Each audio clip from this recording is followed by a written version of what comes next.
elle-même. Je vous raconte un souvenir personnel amusant. J'étais jeune prêtre, j'avais 4, 5 ans, 6 ans peut-être de sacerdoce, et j'ai eu l'occasion d'aller aux États-Unis, et je vais visiter une école où il y a une religieuse qui tenait donc, cette école, enfin qui était faite de cette école, et elle avait des petits de maternelle. Et elle avait préparé les petits, elle dit il y a un prêtre français qui va venir nous voir, il va nous visiter, etc. Alors les petits avaient préparé un petit compliment avec quelques mots en français, c'était mignon comme ça. Et puis elle leur avait dit, et après, une fois que vous aurez dit le compliment, et bien le père va vous dire quelques mots, et bien après vous pourrez poser les questions que vous voulez. Bon, alors ça se passe bien, c'était mignon, etc. Et puis je dis quelques mots, et ensuite il y a un petit qui lève la main, j'en vois encore son visage. Et puis il me dit, sa question c'était, est-ce que tu fais des miracles des fois? Alors je lui dis, est-ce que je fais des miracles? Et alors je lui ai dit, ben, écoute, oui, je fais un miracle tous les jours. Regarde, oui, je fais un miracle tous les jours. Ah oui, tu fais comme miracle? Je dis, tous les jours, tu vois, je dis la messe. Et chaque jour, eh bien, le Seigneur, à travers moi, pour moi il fait, hein, c'est le Seigneur comme tous les miracles, et bien à travers moi, le pain, les coups du pain, c'est bien vraiment son pain. Le sang, le vin, les coups du vin, c'est bien vraiment son sang. Tous les jours, je fais un miracle. Le meilleur content.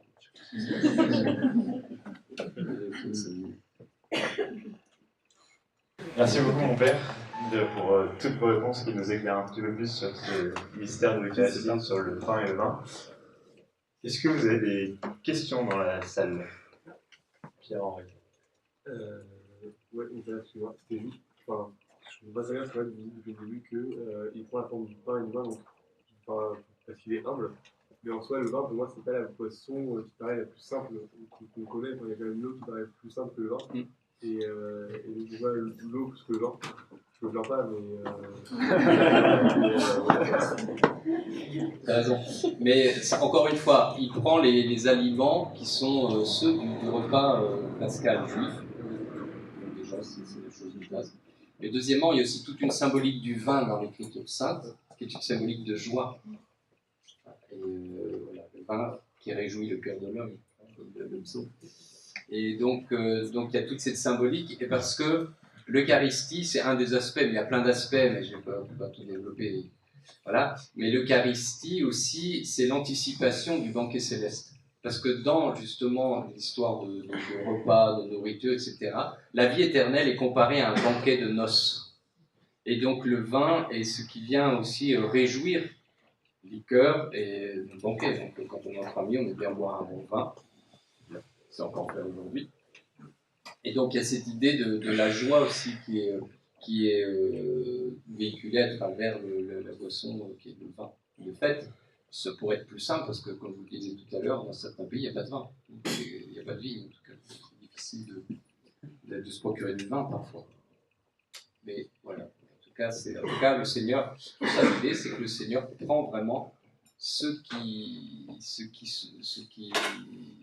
est les aliments, qui sont les aliments du repas de la Pâque. C'est ça l'élément important. L'eau sert à autre chose. D'ailleurs, c'est intéressant, parce que l'eau, qui est un liquide plus facile à trouver, évidemment, que le vin, et qui est le plus commun des liquides, évidemment, bien elle sert au sacrement qui est nécessaire au salut, qui est le baptême.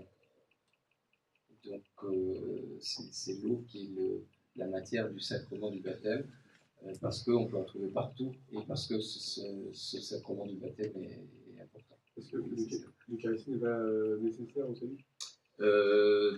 Alors c'est mieux d'être eucharistié et de se nourrir de l'Eucharistie, mais dans l'absolu, c'est le baptême qui nous délivre du péché au départ et qui ouvre la porte à tout, à la vie en Dieu. Mais tous les sacrements sont ordonnés à l'Eucharistie. Tous les sacrements doivent se focaliser sur l'Eucharistie, ils conduisent à l'Eucharistie, parce que l'Eucharistie, c'est le sacrement des sacrements, puisqu'on n'a pas seulement la grâce qui nous est donnée pour nous pardonner nos péchés, ou que sais-je, selon les différents sacrements, mais on a l'auteur même de la grâce qui se donne à nous, Dieu lui-même se livre à nous. C'est pour ça que c'est le sacrement des sacrements. Au ciel, il n'y aura plus d'Eucharistie.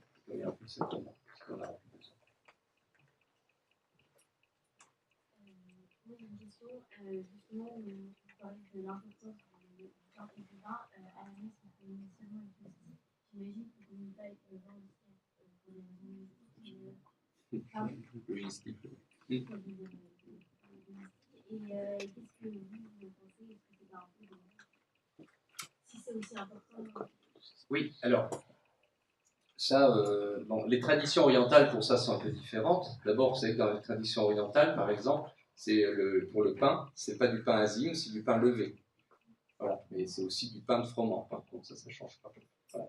Ça, c'est une chose. Mais dans les traditions orientales, souvent, on communie sous les deux espèces. On communie chez les orthodoxes à la petite cuillère, en fait.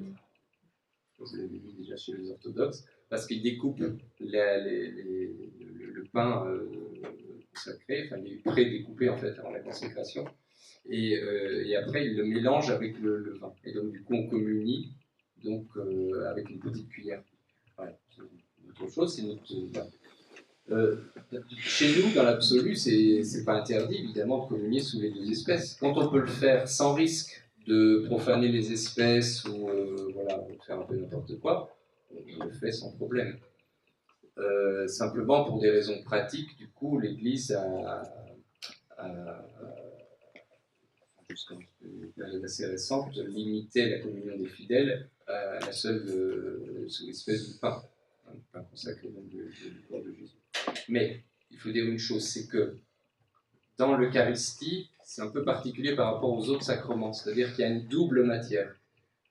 Il y a du pain et du vin, justement. Et pourquoi il y a une double matière? Pour signifier symboliquement la séparation du corps et de l'âme, le sang symbolisant l'âme, chez les juifs, dans la vie. Et donc, la mort, c'est quoi? C'est la séparation du corps et de l'âme, non? C'est ça? Voilà. Et donc, dans l'Eucharistie est signifiée par cette double matière la mort du Seigneur Jésus, visuellement.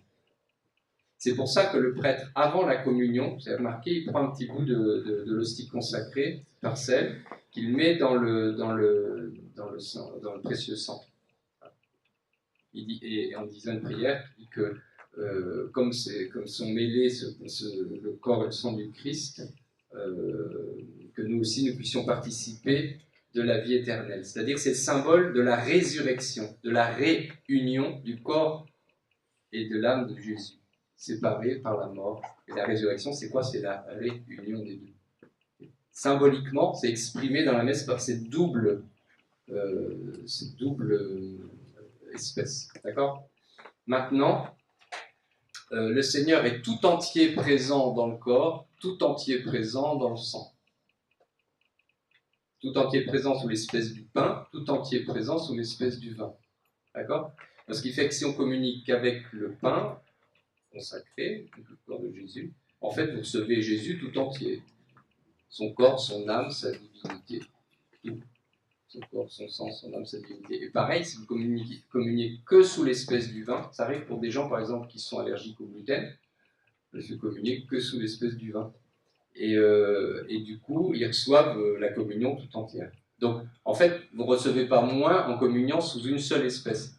Vous voyez l'idée? Voilà, ça.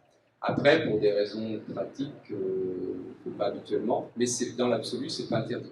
Mais il y a des conditions qui sont définies par l'Église, notamment le temps du pape Jean-Paul II, on a vu qu'il y a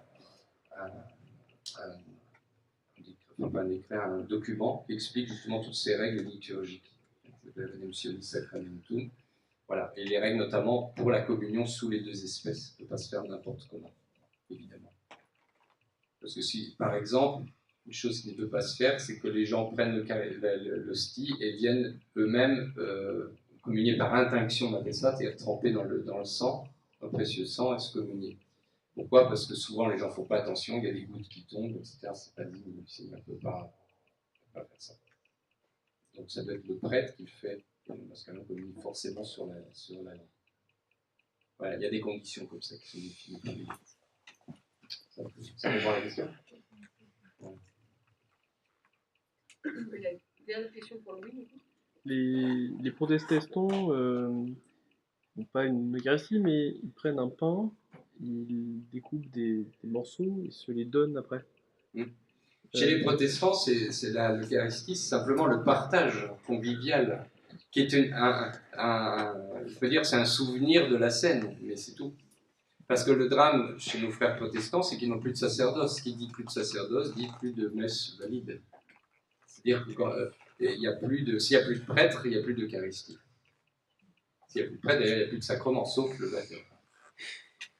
Et donc, du coup, de fait, chez eux, il y a ce manque, en fait, parce que ce qu'ils appellent la Sainte Seine, quand ils élèvent la Sainte Seine, c'est qu'un souvenir de ce que Jésus a fait, et un partage entre eux, mais en fait, il n'y a plus la dimension sacrificielle de l'Eucharistie, et il n'y a plus la présence réelle.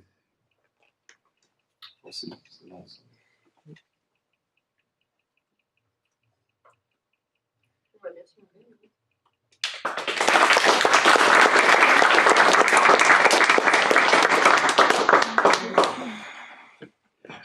Merci, merci à tous d'être venus. Il y a une messe demain matin à 7h25 à la chapelle de la Miséricorde Rumino. À midi à la chapelle de la Vierge à Saint-Louis. Et 18h45 à Saint-Louis aussi. Donc vous n'avez pas d'excuses pour demain. La semaine prochaine, le Wednesday Event sera sur les EMI, c'est-à-dire les expériences de mort imminente. Bonne annonce du coup. N'hésitez pas à faire de la pub autour de vous, à venir. Merci beaucoup mon père. Et dernière question, qu'est-ce que vous diriez en 30 secondes à des personnes qui doutent de la présence réelle ou qui n'y croient pas? Ne cherchez pas à comprendre. Ne cherchez pas à comprendre ce mystère de Jésus présent dans l'Eucharistie seulement avec les lumières d'intelligence, mais ouvrez votre cœur. Jésus se fait proche et se donne à vous. Et c'est ça le plus important. Alors ouvrez votre cœur et lui fera le reste. Merci beaucoup.